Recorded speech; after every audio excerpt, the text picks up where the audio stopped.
Hello, everyone, and welcome to another episode of Wild Woman Podcast. I'm delighted to have Liz Costa here with me today. Liz, as she describes herself, is a galactic historian, an explorer, a mother to three children, and an elated grandmother. I love that term, elated grandmother. You look it. And she works with earth energies. And I heard her on another podcast recently, and I was in my car and I just felt my whole body nearly vibrating listening to her. And I said, I have to talk to this woman. And she has very graciously agreed to come on and share her wisdom. And I'm very grateful to you for that. So thank you very much, Liz. Oh, my pleasure. Thank you. Good, good. Well, I thought we might just start and maybe just take us back, maybe to how all this started for you, this, working with the Earth's energies. I think it's something that many of us are feeling and maybe don't fully understand, maybe, or our role in this, or what we can do and what it means. So, but maybe first, just how this became a part of your life. I did have a near-death experience when I was young, when I was 13. And in that time that I was not in my body, let's put it that way, I was shown and taught quite a lot about Earth's history, and which was in stark contrast to what we are told and taught on this planet. And so from that experience, I came out of that understanding exactly what was going to be happening during my lifetime, which is what we're dealing with right now. And so for many, many years, right? Because this was 13 and I'm in my 60s now. So that's 50 years ago nearly, that I have been on this particular path, because having had the downloads that I had and given the information at such a young age, what do you do with that?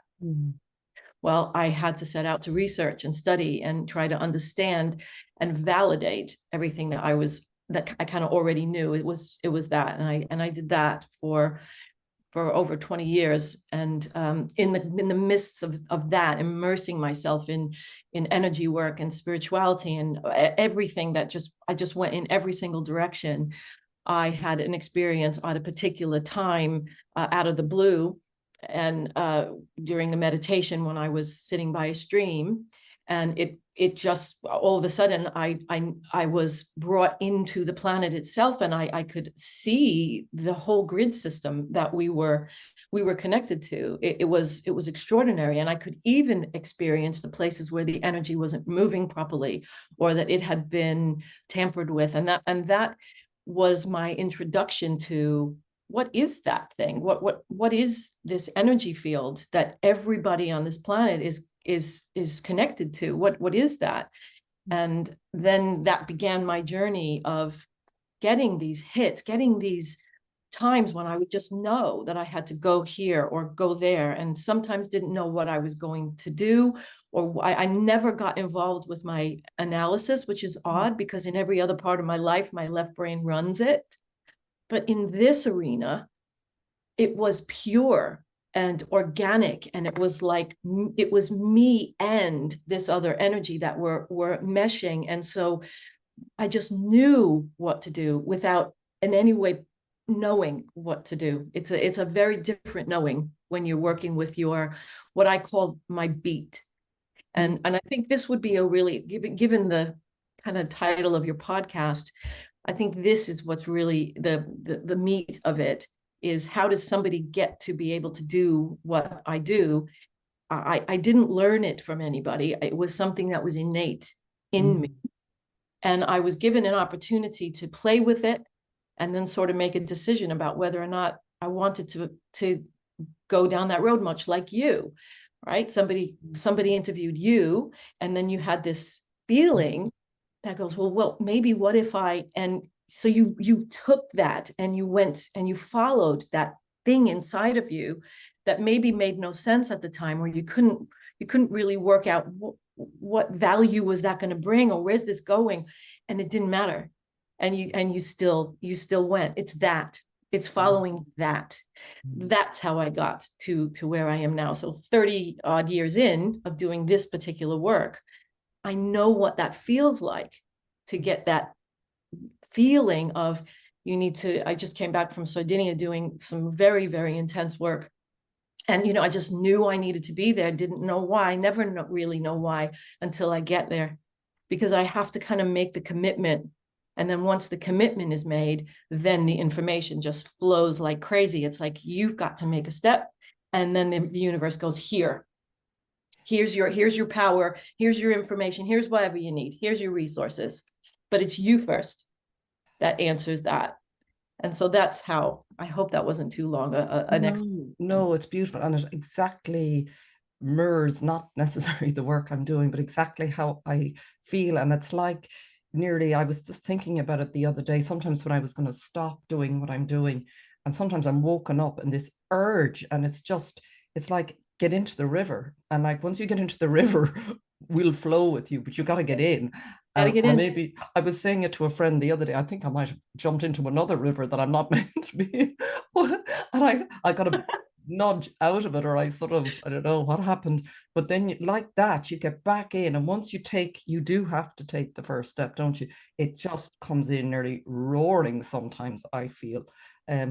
How did you, so just even for anyone who's listening and doesn't know, it's sort of quite a new topic to me, but what I'm finding, the sort of grid system and understanding the Earth's energy. I said it to you before we started recording, but I'll just mention it again because it just literally woke me up this morning. And this sort of nearly feeling or sensing of the Earth's grid, or the energetic system. And I interviewed two people recently. I mentioned to you, one was a Dutch artist who works with sacred geometry. That interview has yet to come out, and she was talking about the Merkaba being the first 8 cells, I think, that form in our body is the shape of a Merkaba. So it's the origin of who we are, this grid, I suppose, or geometry. I'm not sure how to describe it. Plus, I interviewed a woman around medicinal mushrooms that's just gone out today, and she was talking about the mycelium and the underground network. And the minute she started talking about it, I could feel that nearly coming alive in my body. So, how is this all? Yeah, if you can just talk about how is this the Earth's energy structure? How would you describe that? So I would describe it as a web. But Okay. before I even describe how it is, I will say that it's not really the transition that we're in at the moment on the planet is a transition of the grid itself. Mm. So what it was and what it will be are two different things. And I think that from the standpoint of, I don't really love the word mission or purpose, because I feel like it puts undue pressure on people to have specific things they're supposed to be, or labels that they have to have. And I do genuinely think that life is more organic than that. Which is why I struggled with the bio, because putting a I name, know. a label I know. on who I And I am. don't even like that word. I say to people, just give me some words, or what I I normally know. do. I listen to the interview back and I go, this feels what it's about. So Yeah. I know I don't even like that word bio. I'll stop using it. Yeah. But that's why, because it kind of limits you again to that thing. What was I saying now? I Thing got about the shift in Yeah. the So the shift that we're in is actually being driven by the grid, and we are responsible for the changes in the grid, along with nature, of course. Nature is really in charge of all of this, mm, and we are part of nature, and nature has our best interest at heart, even though it may not always look like that. Because when things move from one type of physicality to a new type of physicality, which is the process that we're in, there's going to be some loss, and there's going to be some collapse of things, and things can look as if they are going to pieces, and this is all bad, and there is loss. There's not going to be any way to avoid loss during this process that we're in. It's not possible. However, that doesn't mean that ultimately, like with healing, which you know very well, you have these periods where the healing bit, you are in healing and you know it, but it's painful and it's difficult and it's just uncomfortable and it's all these things, and you can't wait to be finished, but you're going to get to the other side. And where, like you have, and many people have, and what you learn in the journey of that, going through that transformation, is gold. And it doesn't happen to you as a victim. It happens as a way to push you out of a shell or a comfort zone. Well, now expand that out to a global experience of everyone needs to go through something like that in their own. So it's a very personal, global experience, because it's going to be different for everybody. How this transformation comes, how it looks day to day. So the grid is where that is all happening. And so the old grid which was highly manipulated. I'm not going to get into all of the who are they and all that. That's for another time. But it has been highly manipulated and highly changed to kind of manipulate us in our own evolution, because we get all of our information from that energetic grid. So the new grid is very much in place. It's not completely done yet. And that's, again, the male-female balance is still off. The feminine aspect of it is very well in the grid now. It has been since 2017, very well in the grid. A very balanced divine feminine energy is there already. It's the divine masculine that is lagging a bit. And you can see that in the outside world. You can see the kind of rhetoric that goes on in social media and things like that about toxic this, and the men are really on the chopping block. And it's time now for the men to go what the women had to do, and what we have done is stand up and go, no, it's like this. It's not like this. We're not victims. We're this powerful force that knows how to listen to the heart and move from that space. We stood up and did that. Well, now the men have to find their particular voice, and they are doing. So it's very, very close now for these two divine energies to merge into this new grid, which is a completely different geometrical form than the original grid. And since it's not done yet, I have no idea what the final geometry, the sacred geometry of it will be. But it's been just an amazing journey to have been part of this for so long, and to be part of the changes that have occurred, and just seeing things that I've been a part of, and then within a couple of months something occurs that is absolutely directly relatable to that. That doesn't happen every time, but it's really nice when it does. I have to say, it's a nice little validation when you see that in the outside world. But this work isn't about that kind of egoic satisfaction. That has to come out of it. And it was always kind of I was almost given this kind of conditions of contract when I first agreed to do this agreement with the universe, if you will, around two things that were very, very clear. Number one, I cannot profit from any of this work. It isn't about me. It's why I'm not writing books, and I have nothing to sell here. I love talking about this, but I don't have any agenda in talking about it. It's just, we're all affected by this. Everything we think, everything we do, this is it. And so this new grid now is so vibrant and full of these amazingly high frequency light codes that shift our DNA and literally is changing us. Okay, it's changing who we are. And so being able to even have even a thought that it exists, which is the reason why I'm speaking to you, because I was thinking to myself, okay, I don't need to advertise me or this work. I don't want anything. But at the same time, maybe people don't know. Yeah. And if they even had a thought when they're walking their dog or whatever, I wonder if I could feel the grid, or I wonder if I could connect with that, or even in your mind having a sort of conversation with the grid in that way, then you really get on the new timeline where the earth is going, where the real evolution is happening, just by going, oh, there's a grid there. I didn't know that there was this energy that I'm a part of. We all are a part of. We are affecting its evolution. We're doing that. We are driving it. That's how powerful we are, in conjunction with nature, which of course is going to be in the driver's seat. There is no way that the humans will ever overpower that force. That's the force of creation. But I think it's lovely. I think even the timing of us talking, I've noticed with a lot of the interviews and conversations I have, a lot of them are moving around, and I just go with that. And then there's like this boom, boom, boom.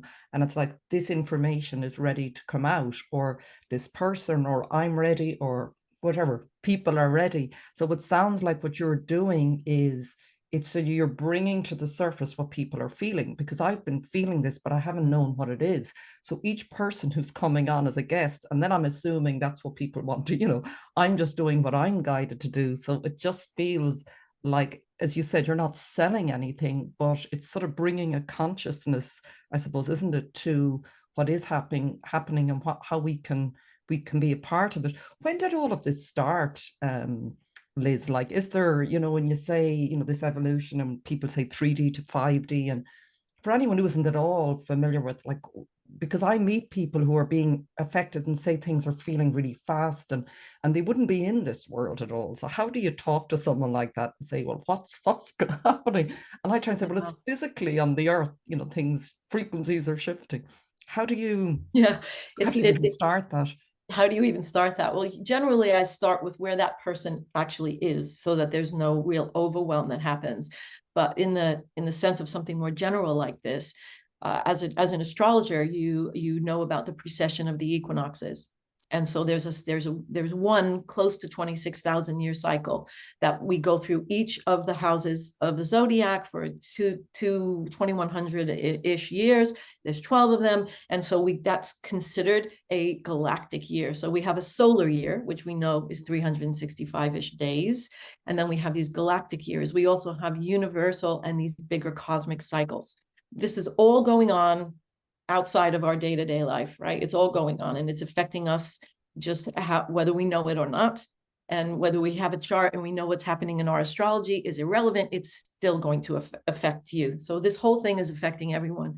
And what we have now is a convergence of several of those cycles I just talked about, these from these solar to, so we're in a different solar cycle, we're going into a different galactic cycle, we're going into a different universal cycle. And so because there's this convergence of cycles that are ending, well, of course that means that the new cycle is beginning simultaneously. It's not a stop and a start.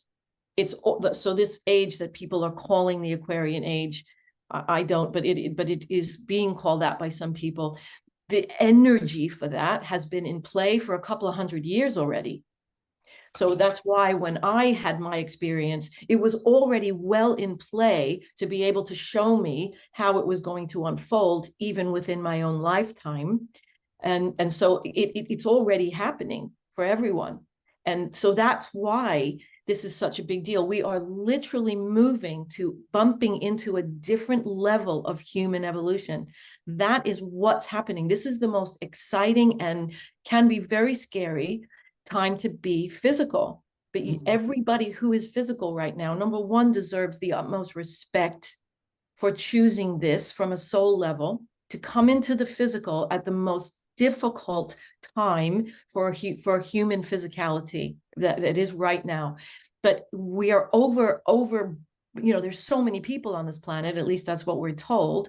Why would that be if everybody knew that this was happening? Because it's the most exciting thing to be able to literally be physical for, rather than to be watching from a non-physical place, to actually be in it and to be experiencing it yourself. There's nothing like that. However, that doesn't mean it's going to be comfortable and easy. No. Yeah. And how can you just talk a little bit about as well how that might affect people physically? Because I've been feeling a lot, and I think that's part of it, isn't it? We're feeling a lot. Yes, we're probably maybe shutting, I don't know, trying to not shut that down, but yeah, how can that present itself so people listening going, gosh, can at least understand what's happening, and how can they support themselves? Yeah. So what we're doing at the moment is as the other grid has been collapsing, then a lot of the thought processes that were never ours in the first place, that were kind of affecting our thinking and our choices, is going away. And so what we need to be doing is restructuring our own ability to be our own authority, and take that habit that we've been put into to look outside of ourselves for decision making, and bring that back home, so that you are always the first authority that is making decisions. It's fine to then balance those against maybe an expert or someone else who's in your life who you trust and you respect. It's fine, you know, obviously it's not that you have to do everything yourself, but your first needs to be you. So strengthening that all of the muscles necessary to be a true sovereign being here on this planet. This is the journey into the new way, because we're no longer leaving our destiny to some other external source to tell us what life is supposed to be about and what we're supposed to do. It's following what I said earlier, that inner beat that says, well, I can see that you're going that way and you're doing that, but actually in this moment, I need to do this. And you know, I'd love to just tell a little story, if that's okay, where this exact thing that I'm talking about was really driven home for me. And I was doing some work in South Africa, and we were going to a place called Adam's Calendar, which is one of the most extraordinary places I've ever been in the world, specifically for this purpose of what's called the veil between the physical and the non-physical world, extremely thin. So if you have any propensity to be able to connect with that, and you go somewhere like Adam's Calendar, it gives you an opportunity to really move into different layers of reality and experience them, which is what happened to me. And what I was there with a group of people, and you have to walk a bit of a way, you have to hike a bit to get up to where the standing stones are on Adam's Calendar from where you park the car. So while we were walking, everybody was chatting, and I was feeling very uncomfortable. And I'm like, yeah, there's just too much noise, there's too much chatter. We need to be approaching this, or I need to be approaching this in a more sacred way, number one, and a more inner way than this, with everybody just chatting about what they had for breakfast. So I separated myself from the group by going to the front and just started marching on my own. Never been there before, right? I have no idea where I'm going, but I was so compelled to just go ahead and get away from all the cacophony and start to and while I was doing that, I was then really guided to this whole idea of, where's your beat? Listen for it. So I literally did that. I literally tried to find a sound that was in some kind of pattern that I could follow. And I started hearing what sounded to me like frogs chirping as I was walking up this little mountain. So I just started following. Now, when I lost my attention on that chirping, so because I was marching to this exact beat, I mean, it was very literal for me. And when I got myself lost in any kind of thought, and I lost my beat, I was having some very scary entities coming in front of me as I was trying to walk. But if I stayed with my beat, what happened was these images would come up and I would go right through them like smoke. But when I lost my beat, they were far more physical than that. And I could feel fear coming up in me. And I'm like, this is because I've lost my beat. When I stay with me, anything could come in front of me, and it's nothing. It was nothing. It was just flimsy, nothing. But when I was not connected, everything was scary. And I thought, wow, this is the most extraordinary lesson that I've ever been given about how important it is to find your own sense of self and always use that as your guidance, as opposed to something outside that's telling you something else. And it's not about that being wrong or bad. It's just not you in the driver's seat. And so this occurred the whole time that I was walking up this mountain, over and over again, until I was really in me that I do have a beat. As it turns out, there's no frogs. There's no frogs that live in that area. So what I was actually hearing, who knows if it was even physical, because no one else, when I was telling the story later on, heard any such thing. But of course they wouldn't have, because they were chatting, and they had no way of being silent to actually connect with anything else. That bit of silence that you can give yourself is really important. It's really important. You connect with yourself in a way that you can't do when you're always distracted by technology or music all the time. Not that any of those things are bad in and of themselves, but it's overdone a bit now, I would say. And is what you're saying? It sounds like, as well, as the grid that was supporting us handing over our power has collapsed. So it's not there. So if you go to it, you're going to get all of this sort of craziness. Confusion. Yeah. So what's being supported is you. This is the safest place you can be, is back listening to your own beat. Is that Exactly. really? That's exactly it, hon. Wow. Exactly. Wow. I mean, that is such a phenomenal, phenomenal message. Thank you. I mean, even just listening, and it's funny when you say, even how you're hearing like the frogs or your own beat. I have found a very, I'm noticing that, but I keep doing this now. This has become, and I've noticed it if I look back on interviews going, what are you doing? But I can't stop moving in this sort of I'm Piscean as well, so maybe Yeah. it's the flow, and I just find it very hard not to be in that way of movement. So that obviously is my beat coming in a different way to me. It's a Yeah. different, it's very unique. It is unique. It is. Yeah, And that's the point, is allowing yours to come out and to not question it, or having self-confidence is so important in trusting yourself. And it's been really smashed. That whole way of trusting our own guidance has just been crushed because we've been taught to do that. I'm not blaming anyone. I know. It's been purposeful. So now we have to take back the reins and go, regardless of how it's been, this is how it's going to be. Yeah. And we have to watch. I think, as you said, there's no point with, the interference. We won't go into that. But part of this process, as you said, I think is a good reminder, is that we have to watch that falling away. So it's all simultaneous, isn't it? You can feel that you're stepping into this. I'm listening to myself. I'm hearing my own beat. It's getting stronger the more I do it. And then I'm also watching suddenly this collapse and more of this coming up. So this is going to continue, I imagine, for quite a while. People say that this Yes. is, Yeah, we're only at the very beginning of this. And the last few years, while it seems like we're absolutely exhausted and weary from the length of it, it's only really just begun, this process. Although it's been going on in the background for a long time, it is the more material bit of it, the physical bit of it is now, because everything starts in the energetic levels, and then it works its way into the more dense physical level. And so when in 2012 is when we had the energetic shift, and everyone was like, well, nothing happened, la la la. And I was just thinking to myself, you have did. no idea, because we have now a 7-year cycle. And as soon as that 7 years was up, exactly in December of 2019, what happened? Okay. It becomes a physical shift. And that happened physically for us with this pandemic and shift, blowing everything up. And now that's our new zero, because everything now is from pre-COVID to post-COVID. Everything, that was it. That was the moment.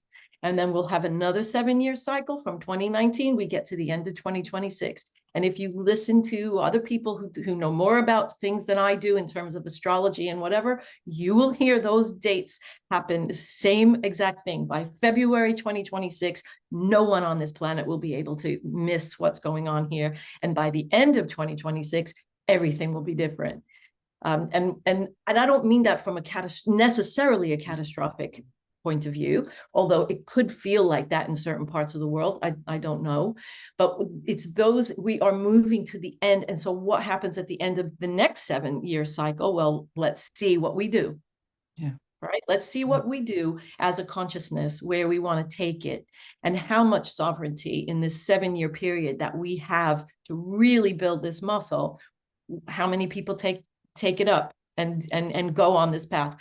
I think a lot more than we know right now.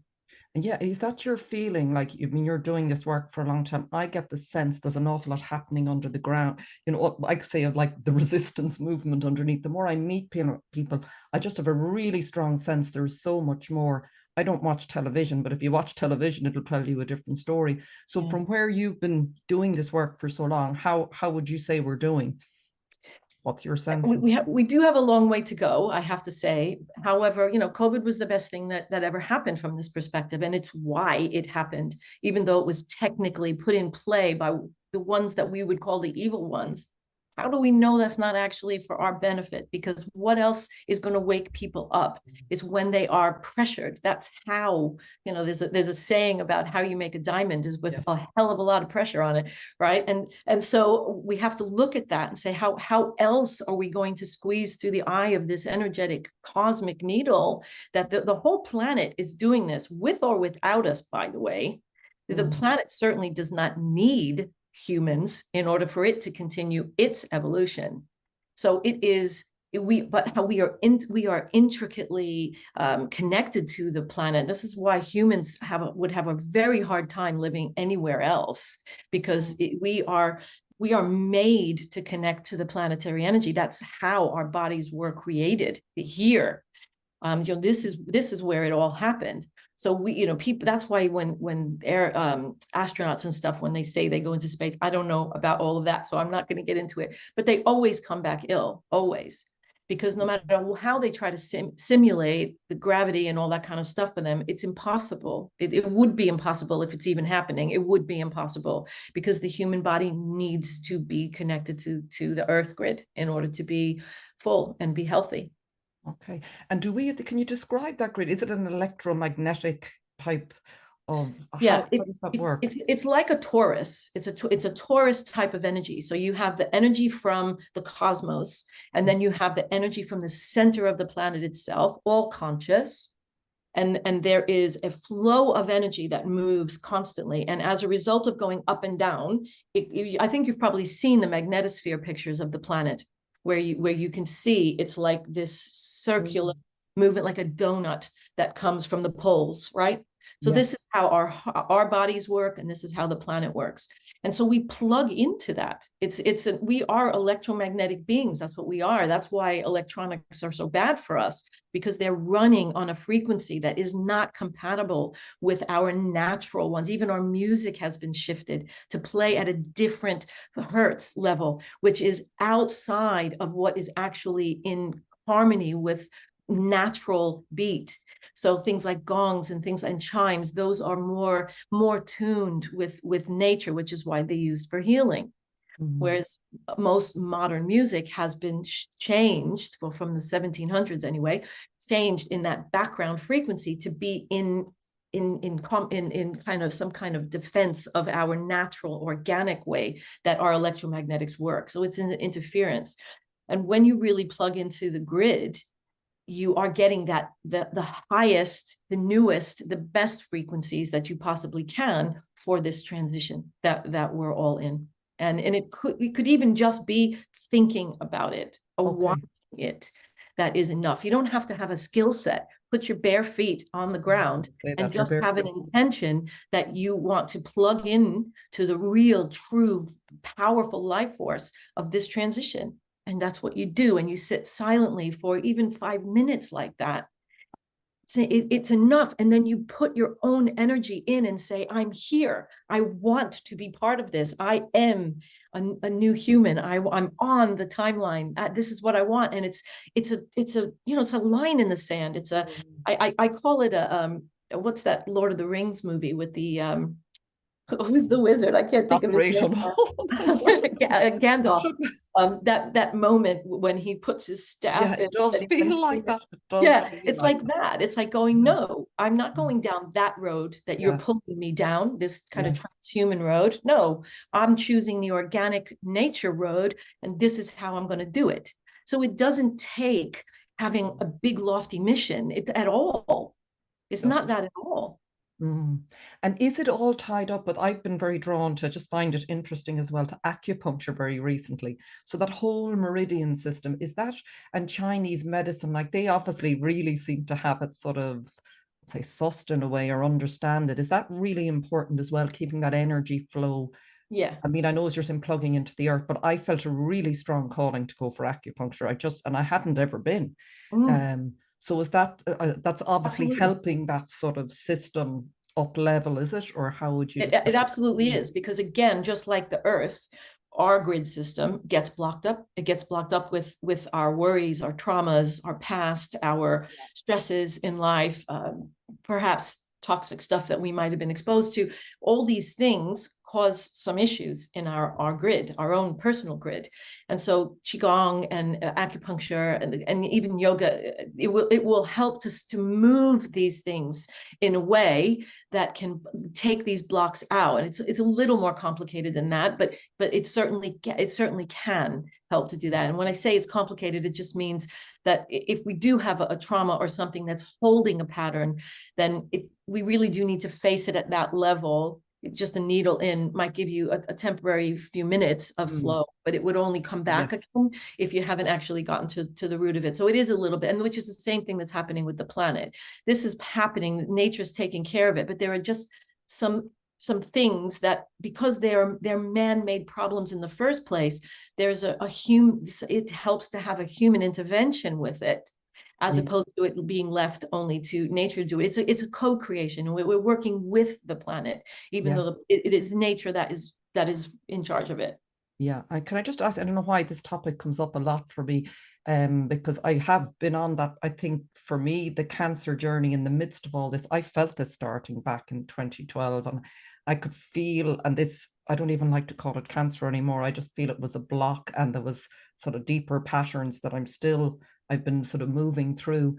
But I was going to ask you something there around that now, and it's just gone out of my head. Oh yeah, the grief. Sorry. Is that, I don't know why that comes up a lot. Is there a sort of a bigger trauma or grief that's been held in the earth that is also coming out physically? It just feels that this is a big part of it. This has to be released as part of this up leveling. Does that some way make sense? That is 100% and 100%. And grief, of course, is held in the chest. It's held in the breasts, in the heart, in the lungs. These are the places that we hold grief, and it is different for everyone depending on what grief they're tapping into, whether it's their ancestral grief or it's an earth grief, because of course what we've done over years and years and years is the planet just took all of this.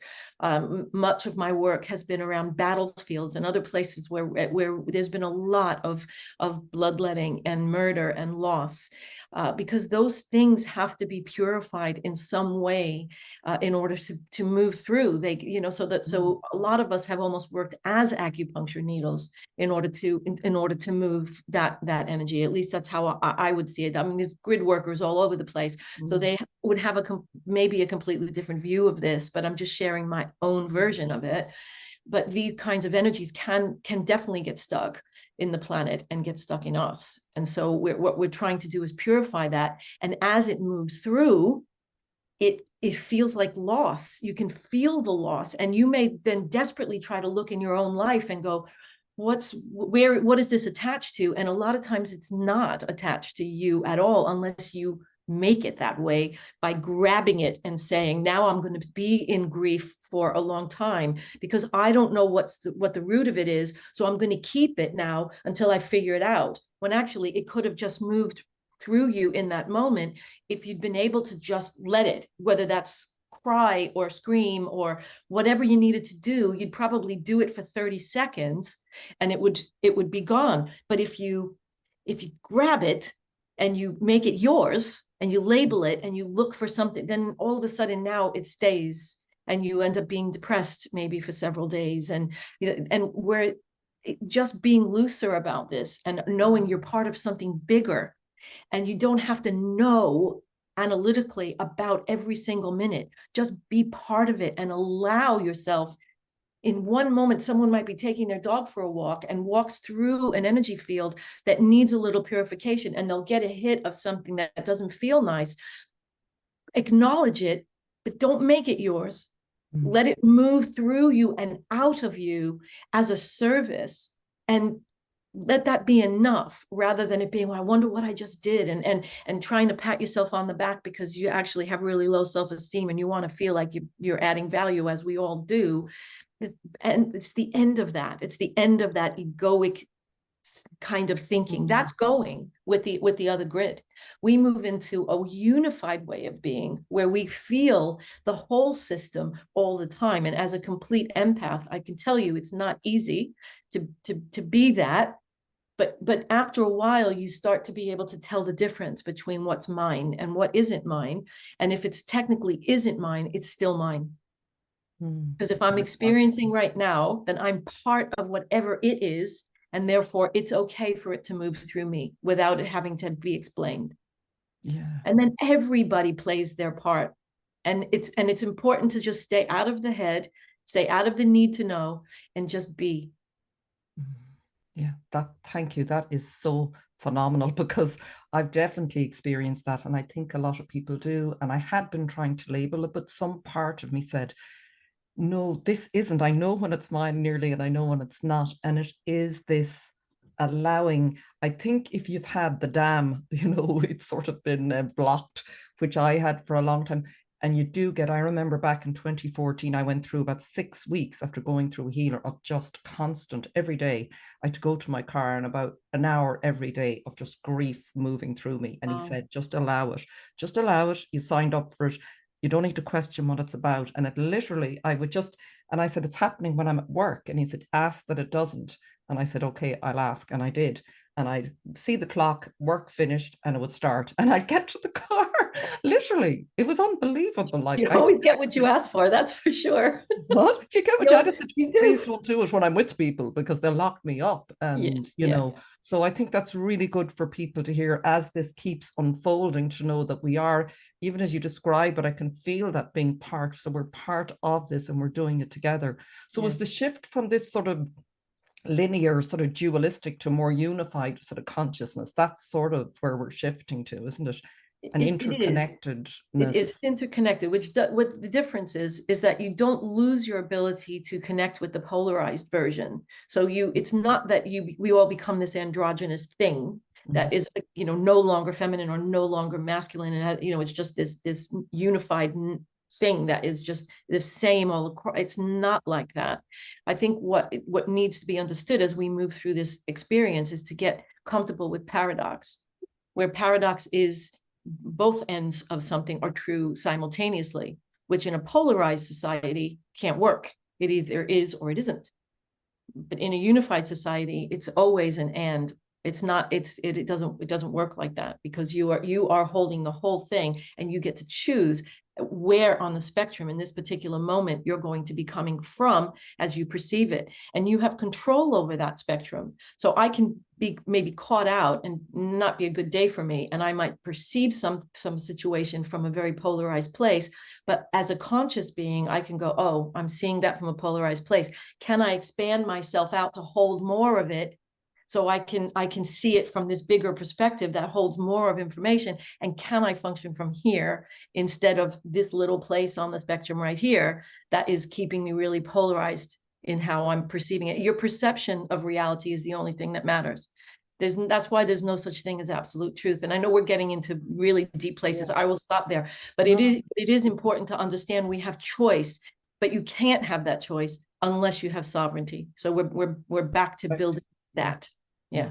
And isn't it like, so when you have sovereignty, then to me, it feels like you're constantly changing your goggles or your glasses, for want of a better word. And it depends whatever goggles you put on. But people often talk about ascension, and we're sort of, okay, the frequency of the planet is rising, but as well, I sense that there's more of us coming in. Is that sort of what's happening? So there's more of our essence coming in, and the frequencies, right? It's sort of the two happening at the same time, is it? Yeah, and that's why you have to choose if you're gonna click in, because we are changing, but that's coming through the body. It's not coming in some abstract place. It's coming through the physical body. We are, like you exactly said, we're embodying more of that multi-dimensional aspect of ourselves that we never were disconnected from, but we were manipulated into deleting out of our perception.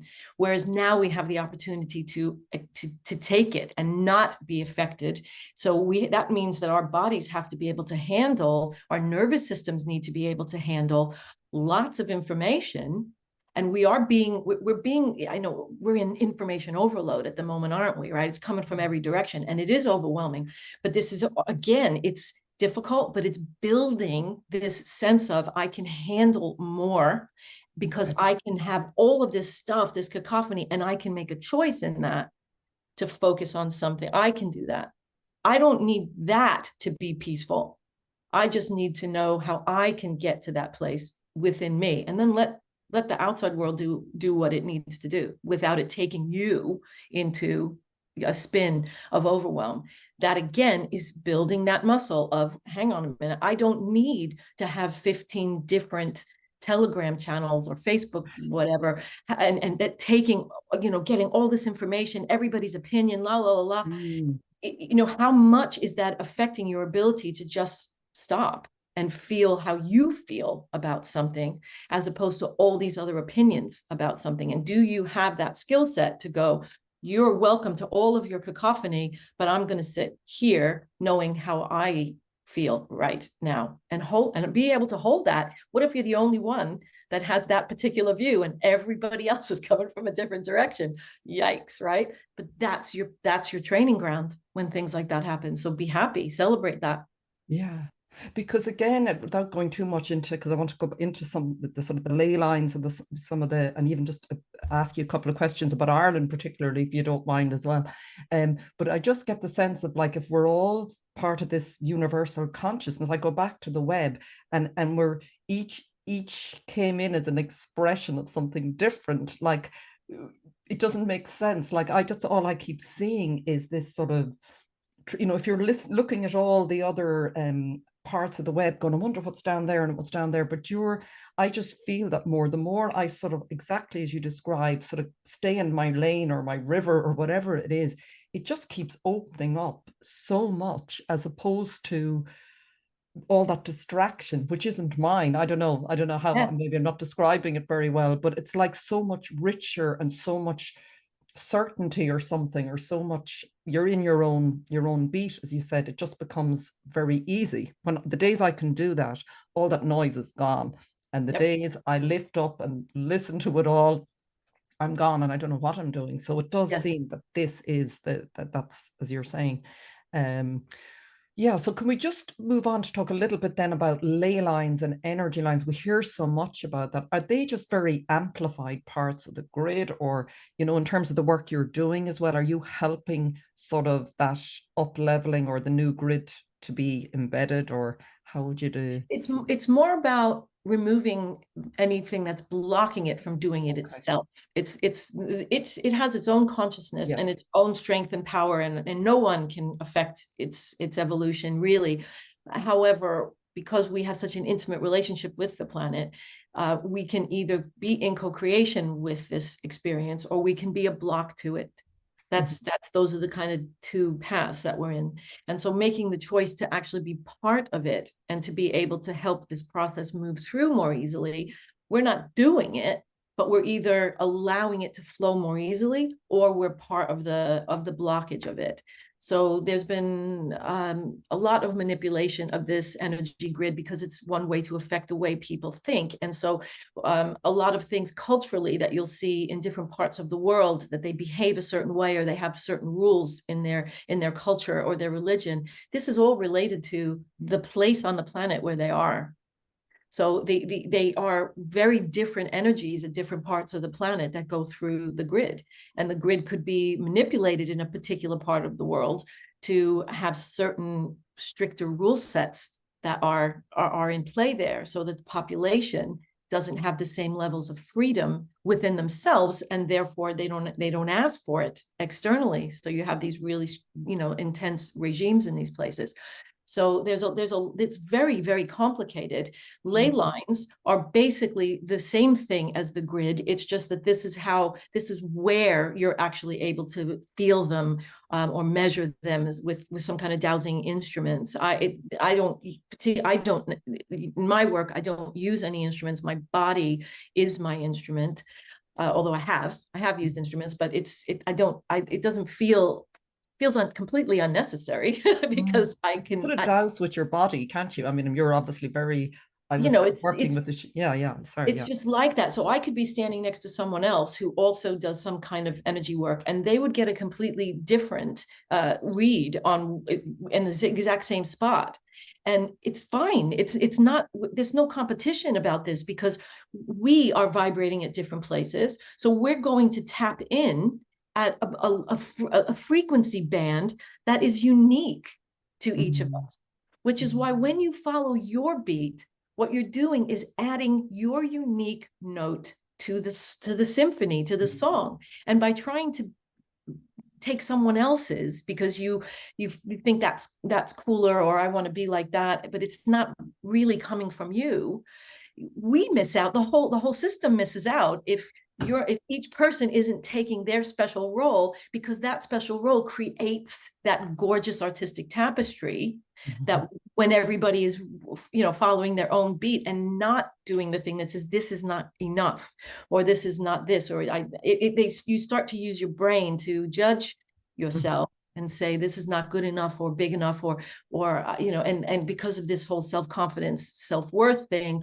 that again isn't about us, it's been manipulated for us. That's why it's ubiquitous. Why would a whole entire species have this rampant pandemic of lack of self-worth? How does that happen? Well, it's because we are all exposed to the same, or have been, and all of that's collapsing. So we now have an opportunity to no longer have that heavy density hanging on us. But it's, they've done plenty of studies on people who are in prison for certain years, and they're released. What do? They commit a crime so they could go back, because they don't know how to be free. This is human nature. Don't we not? No, we don't. So what do we have to do now? You either learn how to be free, and that's the sovereignty bit, or you have no choice but to follow the other path, that other transhuman path, where your everything will be taken care of for you, because the outside authority is going to tell you exactly how to be and how to live and what you need to eat and how you spend your time and how much money you get. So if you don't want freedom, that's fine. There's another way to go. But if you do, then you've got to relearn what it's like to live in freedom. What do you advise? Like, if people are, because it does seem like people started to feel this, and this is why we all went online as well during COVID, and we're finding each other like little dots around the planet because we've all been in different places. Is it that, you just, I'm not saying it's our business to even get involved with what someone else is doing, but is it just naturally happening as each of those of us who do say, I want to be free, that starts to build, organically? Is that just how so books will come to you, a podcast like this might come to you, or just, you never know how it's going to come, but it doesn't come because somebody outside of you pushes it on you. It comes because you opened a door to it, and the universe went, oh, okay, so now I'm going to send you so and so who's going to say this, and then you're going to go, oh, that's interesting. How do I know a little bit more about that? And you start doing this step-by-step journey. The problem comes in when we want the end result, when we're only at the beginning of it. And as twee as it sounds, the journey is the point. The end point isn't the point. The point is, how do I stay present with what's my next little bit of information and my next little move and my next little thing that I'm going to do, rather than this one big thing that I'm going to do and come out to the world as this. If you get caught up in that, you actually are really working towards the other pathway, because the nature's pathway doesn't work like that.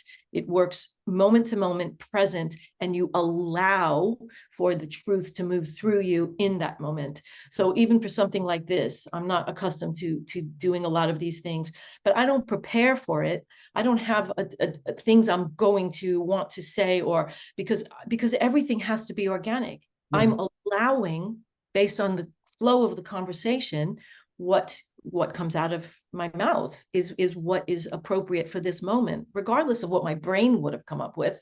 That's never going to be nearly as good as just letting yourself be free. Yeah. And it's so interesting, because when I even started this podcast, I used to be, oh my God, I have to list the questions and everything. And it's amazing how the universe just kept saying, okay, within reason, you figure, you know who the person is, but other than Yeah, that, show up. But it trust. does take a certain amount of courage, because it's like you're saying, we're unlearning. I feel like I'm unlearning everything I was sort of taught growing up. Exactly that. And I can't go back to that. So it's like, okay, you got to be brave and stand in what is showing up and whatever happens. And it And probably takes, comfortable with in uncertainty. Like I yeah, actually don't know where this is going, but it yeah. feels right for me to be right here, right now. So here I am. It's like that. Yeah, I think this podcast is like school for me. It's like a new form of school. I'm going, oh my God, we're not giving her anything, just be, because Yeah. the old me would go running, the reflex. I need a Yep. structure. Yeah, that's amazing. There's something though I did want to, would you mind? You've mentioned Rory Duff and I've heard about him, and I just want to read something to you. I read just for when I read it, I just like, oh my God, I just feel alive. And it's to do, I think he's talking a little bit about you're talking about Ireland. So I'm sort of interested in this because I think Ireland is, isn't it? It's one of the countries that has had It is. a Yep. lot of distortion or whatever blocks. But I think these are his words for a workshop he was doing. He said, Ireland holds the seed atom blueprint for the light body of the world. In this activation, which is the workshop he was doing, we will travel back to the moment of conception of the primary meridians of the earth. We will simultaneously activate mycelial, just think of the mycelium, tree communication networks within the earth and our human bodies. This is the ancient knowing with our bodies that carries the codes to remember what has been dismembered. I just thought that was a sort of a Gorgeous. beautiful Yeah. way of talking about. So does Ireland have, I keep hearing this, does it have a particular, can you identify parts of the world that have obviously certain? Yeah, I could, but Yeah. specifically with Ireland, have you heard about Michael Tessarian at all? Have you ever heard his name? I have heard his name. I don't know a huge, but I have, yes. Yeah, if you know, if you really are interested, and he is really the person to read his work on Ireland, and he is Irish. Mm. But there's plenty of evidence to show that Ireland was where a lot of the original Atlanteans, after the Atlantis was destroyed, ended up there, and also another island that was off of Ireland, which is now under the sea, but was still coming up in the 1800s. There was still an aspect of it that's still there, and of course, those of us who live in a more mystical place keep hoping that High Brazil is going to show up again, and that's going to be a really interesting thing if that happens, because there was a very important Atlantean temple on that piece of land, and it's just off the coast of Ireland. So this was in Ireland. That was where the original group came to create the whole new. That was a reset. That was a time when we were starting another part of the cycle. That was the last bit of what the Hindus would call the Kali Yuga, which is what's ending now, and then we have another cycle beginning. And so that was about 12,000 years ago that occurred. So that was a lot of what occurred throughout Europe actually started in the land known as Ireland right now. So that's why Ireland is so important, and why it was so focused for those that wanted to change the development and how this last bit of the evolution was going to go. They worked there because that was kind of like ground zero for it. Now, most of that has been shifted at this point. So there's nothing. The sacred sites in Ireland are absolutely stunning, and I would 100% task anyone to just experience them, because they're amazing, because they do tap into a very primal part. Now, the grid that did tap into that is collapsing. So we have to be realistic about the fact that it's now changing, and that over time, like over the next 12,000 years, places that have standing stones now and stuff like that, they will all be redundant. A lot of them are now, because it's a different grid that we're working with, which is not the same type of linear grid that had crossing points like this. Yeah. Where these standing stones or churches or cathedrals were built on, in order to siphon off the energy that's very powerful on these cross points, these nodes. That's going to be very different, because we're moving into a different geometry, as I said earlier, and I don't know exactly what it is, but I do know it's more spiral in nature. And when I saw you doing this earlier, that's what it reminded me of, is that when you are connected to that, you get into this feeling of vortex a little bit. It's different from the linear way that we've been, where time now will become, it's more of a spiral type of thing, as opposed to this linear idea. It's more simultaneous. Everything is happening now, but just so if you imagine a spiral, if you have a time here and then it comes back around here, you might have a very similar thing happening in your life, but it's at a completely different level now. So then you can look upon your past in this big way, as opposed to how it used to be, where it was here or here. Yeah. Right. And your past was this thing that would never change. And the story that goes with it is written in stone. It's not going to be like that anymore. So it is really different. Yeah, and it's so interesting when you say that, because I said it on another podcast just when before I got the diagnosis of breast cancer. I've been doing an art therapy course, and for this literally I got the diagnosis on the last weekend, and I had for the it was 8 weekends. I had been drawing, I couldn't stop drawing spirals. That's all I could draw. Spirals, spirals, spirals, and me in the center, and then another spiral. And then the last one I drew had big black dots on it. And that was then we'd put them all together and talk about them. And then the day I came in, the day before, I just got the diagnosis, and I was able to look, and I wasn't going to tell people, but I was, oh, what do I do? And I was looking at this, and I just had to say it, but it was but I was like, what is this spiral? And then it was showing me like the big black dots, like maybe, I don't know, the blocks on it, but it's just when you talk about it, it feels like that's been freed up now, maybe because I just keep wanting to. It's like the connection with the women, and the way this podcast, it's like through moving like that, it's moving into the flow of others who are going into that flow as well. There's Yeah, something that I exactly. don't really understand, Yeah, but we're sort of like we're overlapping like this rather than, as yeah. you said, linear. Is there some, I don't know, that just Yeah, feels, you're absolutely right. This merging of yeah, understanding that something comes into our life for a reason, yeah, and they say reason, season, or lifetime, right? So it comes in for a reason. Now, is it going to be something that sticks around? But the idea is not to get attached to any of it, because also when you move through something, this will happen, and it already is happening with a lot of people in relationships in this particular period, because as people aren't necessarily moving through their transformation process at the same time. So if you're with somebody who's maybe not quite ready to move through something, and you are, really ready, and you're moving, so you're kind of like out of sync, either something's going to happen to make you come together and be on the journey together, or one person will go off and leave or do something else. Like there's really no way around it, because from a resonance perspective, if something's out of resonance with you, and it's not in your best interest to move to that resonance as opposed to stay where you are, then it's likely that this is going to be a breakup of some kind, or a change at least of some kind. And being unwilling to make those life changes, you said earlier that you're living a very different life now than you did before you had the diagnosis. Well, that's what the diagnosis was for, was because you were clearly on a path that was out of alignment with you. And how else was your soul supposed to get your attention? We don't women, that's the deal with humans. We don't really like change, even though we live in a natural world of perpetual change. We don't like it, and we like things to feel safe and routine. Even if we want to complain about that, we still actually want it.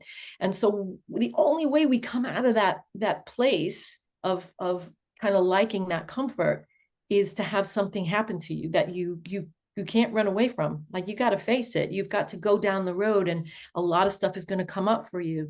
And if you do that as a victim, which you did not do, then you wouldn't necessarily have the same outcome that you had, because you would remain in that place of victimhood. And that energy in and of itself is going to bring more problems to you than if you actually go through it as a sovereign and understand it's happening to you for your benefit. So how do I get the most benefit out of it? Completely different mindset for the same exact thing. Mm. And And it it's a really, big teaching of, really yeah, taught me about being in the moment, because there was no, and I at the beginning was, and I've often said this to other people, go, oh yeah, I'll do this, and then that'll give me a new job, or I was in that mode of fixing in the longer term. But it kept bringing me back to no, the next moment. We're only showing you the next moment, the Just next the next moment, move. the That's next all we moment. get.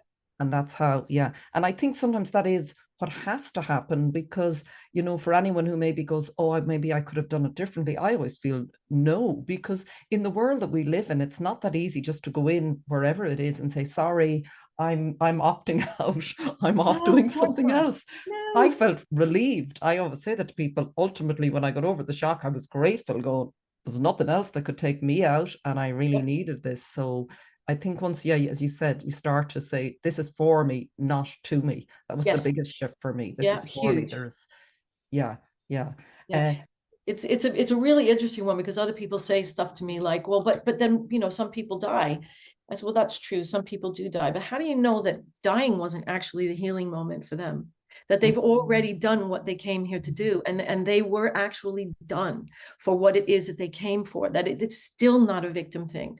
It's because we have been really convinced in the materialistic world that this is all we are, that it becomes this huge thing, keep people alive at any cost for as long, you know, and you see this all the time in hospices and things like that. And I'm not saying that we should kill everybody. Please don't misunderstand what I'm saying. But sometimes I think we go a bit too far in forgetting that we just, if you die, then you just begin a new experience. And I know that because I had a near-death experience, so I can speak about it in ways that I understand other people cannot.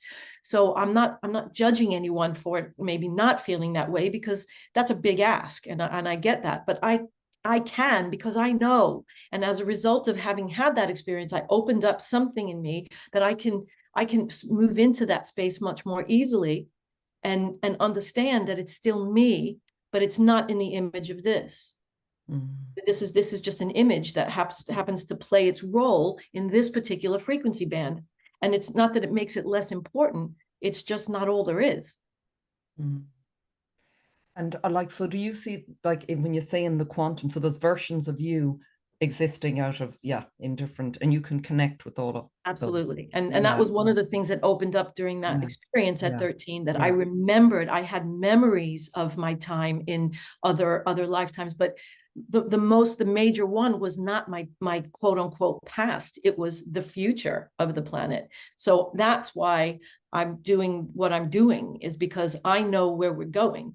And so it's easier for me to actually tap in and see what is it that might keep us from getting there. And that is how I'm prompted and guided to go to certain places to help with that. And other people have other things that their instructions tell them to do. Yes, yeah. As long as we're all following our own unique instructions, the whole thing gets done. The whole tapestry gets filled, and it's beautiful. Yeah, that's beautiful. It's like, as you said, it's like the whole orchestra. And if you've all the people in the violin looking over at the people playing the flutes going, oh, well, let's go over I there. want We'll to all play the play the flute. flute. You don't end up, doesn't end up sounding very, very good. No. And it's really just when you say that about your near death experience, I just have to share this with you as well. Is when I don't want to keep going back to this, but I just came across this woman, Anita Morjani, when I was diagnosed with a near death experience. You probably heard about her. I The book have, yeah. Dying to Be Me. And it led me to write a book called The Tapestry of Life, because from listening to her, I got the sense of, and she talked about the tapestry on the wall. And when we're up close to it, like in our lives, we can't see completely, you know, the purpose, or you know, you have to sort of zoom out and you see the full picture of the whole tapestry and all the lives that we are touching and how we interconnect. But it takes each thread. So she just had a beautiful analogy of how each of us are a thread in that tapestry that is Interesting. Yeah, so because necessary. it's what's coming out of my mouth, but I never read her book. So It's it's exactly the same thing, because yeah, obviously, you know, you've obviously had a different near death experience, but you're experiencing obviously what exactly. that. You just experience that Mm. grid, that web, the more cosmic one, that you go, oh, right, okay. So there's, and sometimes I do get down myself about, have I done enough, and blah, blah, blah. You know, it's natural to do that. But at the same time, I say to myself, that if I think I should be doing this or that or the other thing, there is an aspect of me that is doing those other things. They're just not Yeah. doing them in this particular frequency band. but I've experienced all of it. All of us have experienced all of it. Yeah. And are experiencing all of it, whether that's commercial success or fame or beauty or some kind of mystical experience or something. It doesn't matter what you're looking at. You are experiencing it. You wouldn't even be thinking about it if that wasn't the case. So it kind of takes the pressure off to go that this image, this me in this particular frequency band has to do all of that and has to be all of that. It's not true. That is a manipulation of the ego that makes us feel like we're not enough and that we should have been doing blah, blah, blah, or it's the seed of regret and all that kind of stuff. And all of that's going unless we keep it. And that was the other thing, I know we're almost done, but that was the other thing at Adam's calendar that came really clear. The other world that we're talking about is already there. It's already set up. I know that because I'm from there. So why is it that we're still experiencing this? Because we are holding on to it. Mm-hmm. So all of us who are doing the work to let go of needing that and coming back to sovereignty and living in an organic moment-to-moment way with nature, that is going to be a completely different experience. And that is the way then. That's our work, basically. And when you say you're only shown, you've seen, you're in the, can you describe, it's basically that we're all living as sovereign beings. Is that how that's the primary thing I can say that's really different about how we do things here now is that when children are born, everybody is responsible for making sure that that child is able to fully express their unique skills and gifts.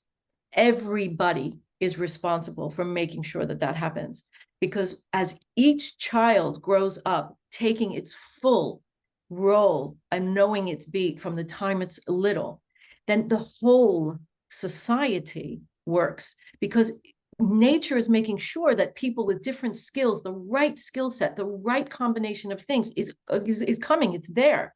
But then what do? We traumatize them, we institutionalize them, we do all kinds of things to our kids, and then they're not going to play that role. And the tapestry is missing pieces, and it's starting to collapse, and it's starting to unravel, because we haven't spent the most precious thing we have, which is our children, and making sure that they are nurtured in such a way that that particular unique beat is brought out. And then everything's covered in society. There's no problem. Nothing's missing. That, I would say, if I was going to say anything about it, it's that. That's what's really different. So whatever children are in your life, like I don't have children, and I've always felt, even when I always loved working with younger people, it just seems that all of us have that. It's, even with the grandparents now, I just noticed the way our society has gone. Everybody segregated out. So we're sort of coming back to that sort of, what does it takes a village to rear a child, or that is how it's meant to be. Yeah, because everything in our society is built for it to not be like that. And that's where you have to go, how would that happen? How did that happen? Yeah. Why did we let it?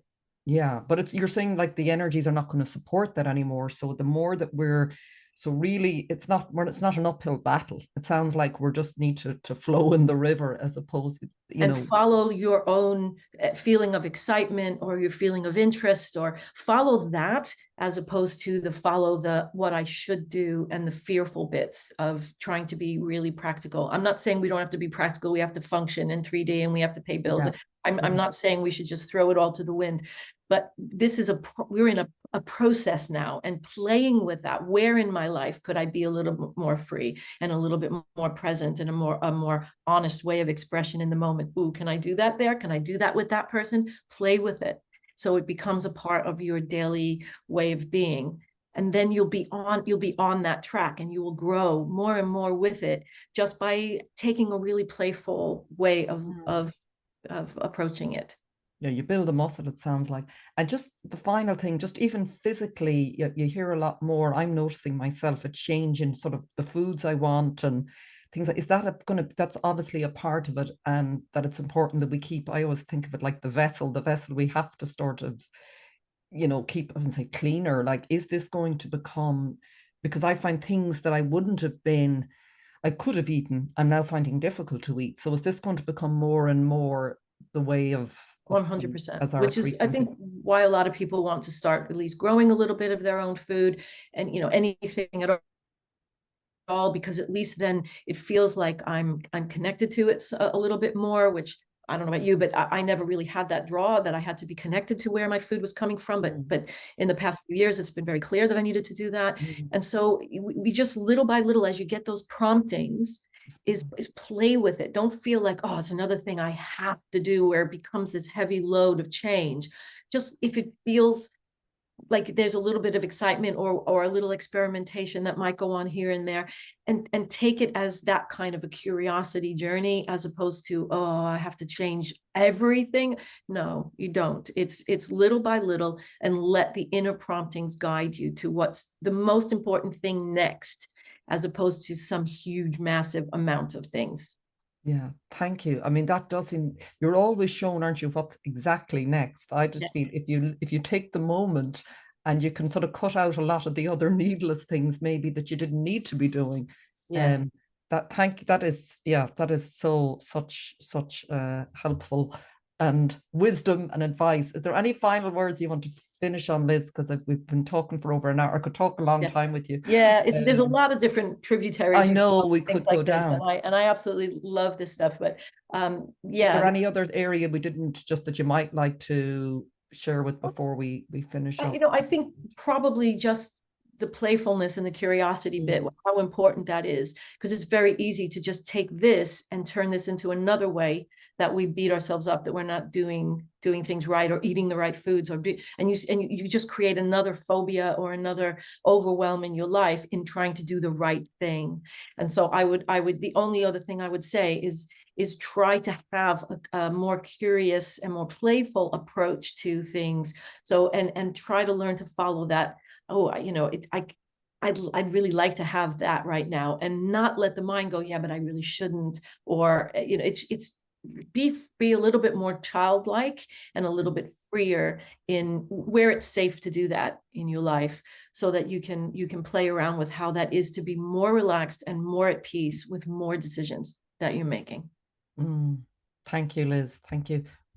Really appreciate your time today. I'm not going to ask you another question. Okay. Another prompts another one. We'll be here all day. But thank you so much. I so appreciate you coming on. It's really, really helped me. As I said, I was wide awake at about 4 in the morning, and I could feel the energy of the earth nearly vibrating through me. So I said, oh, this must be in preparation for I'm talking to so Liz. glad. I think when you start, this is what I'm sure you must feel this all the time in your life, that this sort of energetic connection. I nearly find before something happens, if I've made an arrangement, we're already sort of Yeah. communicating energetically. That's a telepathy, really, isn't it? It's Yeah, and that's your permission. You've given permission for the rest, yeah. because you took an action. And so then the universe goes, right, here we go. Whoa, And and it does it. It sure yeah, does. yep. Be prepared. Be prepared for what you asked for. Yep. Yeah. Thank you so much, Liz. Thank you, You're very everyone, welcome. for listening and watching. If there, again, I don't know if you want to, if you give out contact details or not. That's not No, I really, generally don't, just although share. I'm not against if somebody had a Sure. particular question about a particular thing that I spoke about and wanted, if they could just contact you and then you let Perfect. me know. Perfect. It's just an easier way for me to manage that, because it's not about me just having 7,000 emails come in and Of with course. superfluous questions. But for somebody that would make the effort to contact you and then you contact me, then that's somebody who actually has a burning desire to know something. And if I can help with that, I'm happy to. Yeah, because that's then where they're on their path, and what, yeah, Exactly. it's very Yeah. unique, isn't it, to each Yeah. person.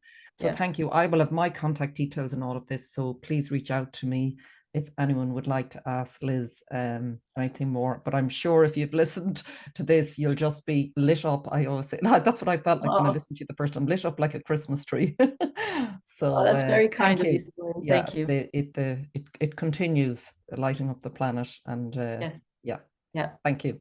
Okay.